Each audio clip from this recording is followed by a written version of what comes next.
Okay.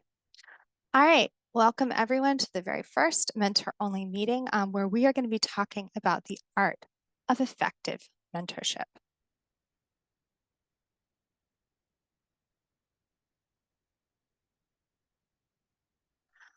Here is our quick agenda for the presentation. We're going to do a welcome and talk about objectives, talk about tackling common challenges, strategies for safe spaces, setting boundaries, and a roadmap to that first meeting with your mentee. So we have 3 objectives for today. We want to make sure that we're providing techniques for overcoming common challenges and defining expectations with our mentees. We want to provide you with strategies to foster trust and psychological safety, to create safe spaces for mentees and yourself. And we want to help you with setting up a roadmap for structuring the first few mentor-mentee meetings. Now, it's really important to remember that the mentee is in the driver's seat. So our job as mentors is to empower them to lead the process and not to lead it ourselves. So that means that we're going to look at tackling a bunch of different challenges. Now, these are the results from the WhatsApp group poll. And it was really interesting that setting clear expectations and concerns around a silent mentee are 2 of the top 3 from the WhatsApp poll and the poll we just had. There are a lot of different challenges, and we really encourage you to use the WhatsApp group and relationships you build with other mentors, as well as reaching out to the core team to help you with tackling any challenges that you feel you're having throughout this mentorship journey.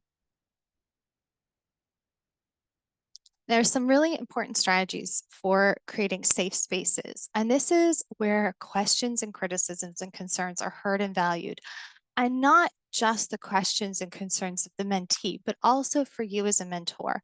As the mentor, you're setting the tone with the meeting. So one of the first things is when you start a meeting, you want to show interest and curiosity and make it clear to the mentee that you care about them and that this is a safe space for them to share the things that they are finding challenging.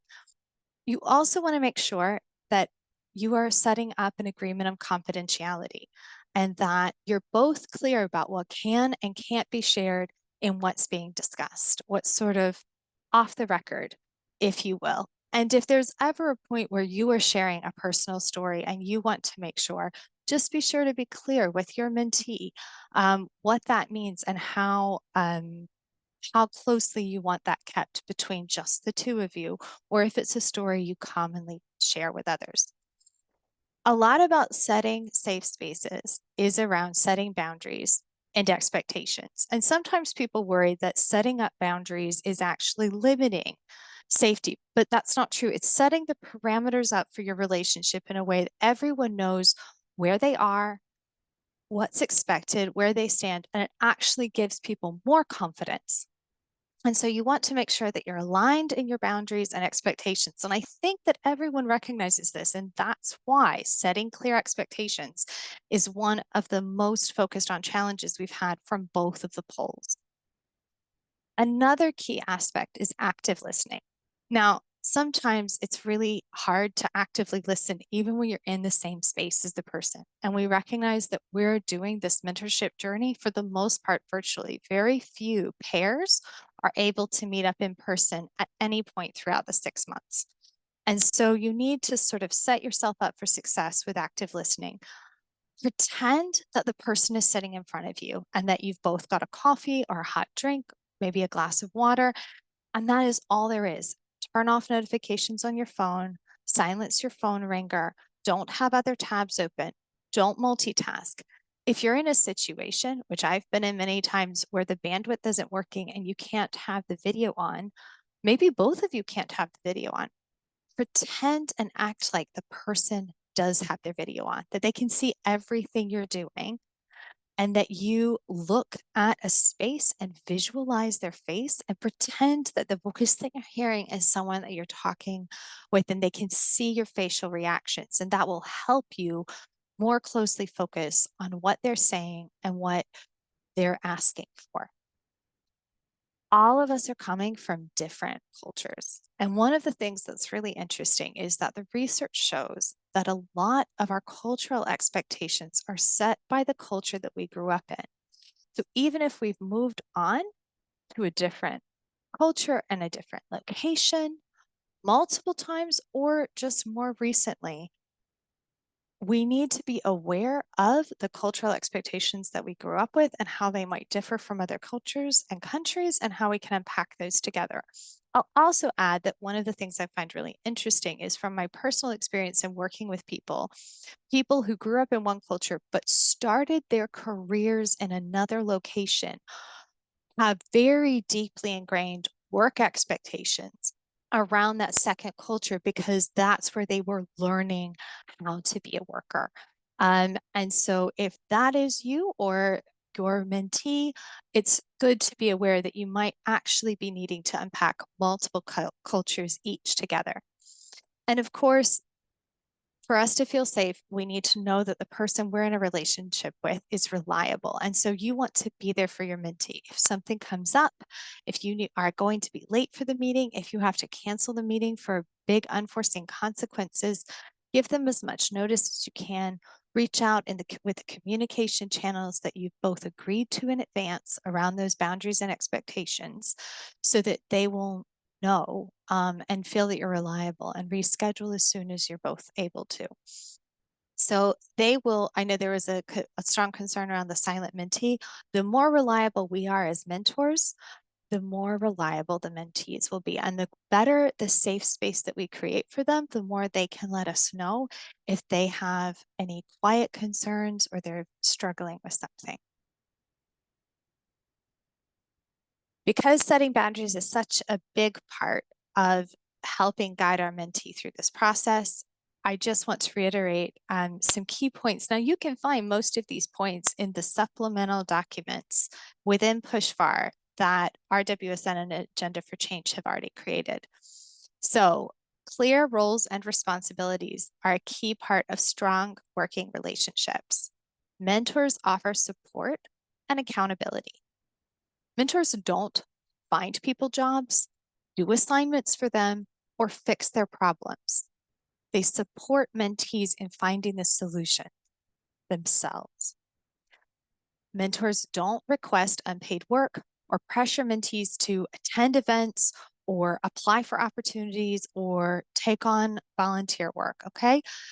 And that goes in the other direction as well. Mentors aren't going to be doing those things either for their mentees. So personal or professional details don't have to be shared. When you're setting up boundaries, you can think about how much do I want to share? You can go through this journey without sharing anything about the size of the family you grew up in, the size of the family you have now, how many animals you have, any of those things. They're for you to decide what you're ready to share, and the same for your mentee. This relationship stays primarily professional. Now, many pairs of mentors and mentees also become friends. They continue that professional friendship long after this mentorship journey for 2025 is done. But it's important to remember that this is primarily a professional relationship. The first meeting is really valuable. If you think about it, well, this mentorship journey is for 6 months. We're asking for 6 hours of each mentor's time, right? And so that's actually not a lot of time to cover a lot of things. And so it's really important to start off on the right foot. And we encourage the mentees as mentors to go ahead and complete the action plan template before that first meeting. If you haven't seen the action plan template, it's again in the resources on Pharr.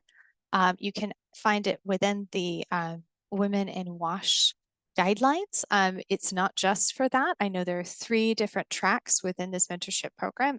Any of the people on any of the tracks can use that action plan. There are other templates out there, but it helps the mentee articulate goals and expectations and interest and try to determine how to break those down across the 6 meetings.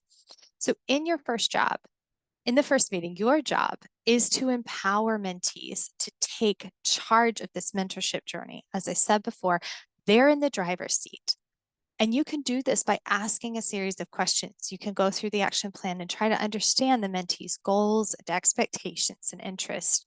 You can ask questions like, what do you want to get out of this experience? Or what skills are you really confident in? And which ones do you want to improve? You want to clarify and define the mentoring relationship, setting those boundaries during this first meeting. So talk about confidentiality and how you can each be confident in what information can be shared and needs to be kept between the two of you. The duration of the relationship, we're only asking that everyone continue this mentoring for 6 months. We know that some pairs continue longer. So just to be clear that what you discuss within the action plan needs to meet within that 6-month period. And then you can discuss how often and how and where and the length of time you want to meet.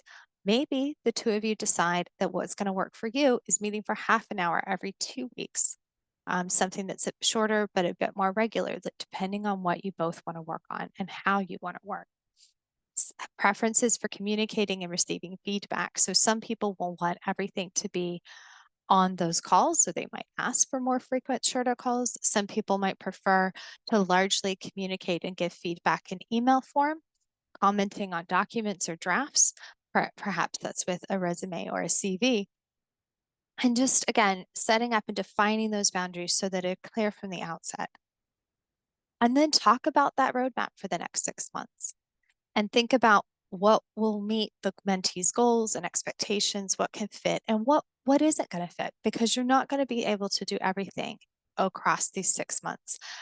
And also things may change. So I do want to talk just quickly about the fact that this sector and many sectors right now are going through an unprecedented time of jobs becoming redundant because funding has been pulled. So also be ready to adapt this roadmap. Don't stick to it. If something happens and your mentee needs to reevaluate what their priorities are, maybe they are suddenly moved up into a leadership position because the size of the team has shrunk and they want to talk about, how do I lead a team? I've never done this before. Maybe they will need to look for a new job, and that will change what their focus was. So despite the fact that you're making this roadmap and it's important, you need to be able to adapt to it and be prepared to make changes as needed across these 6 months. Thank you so much for those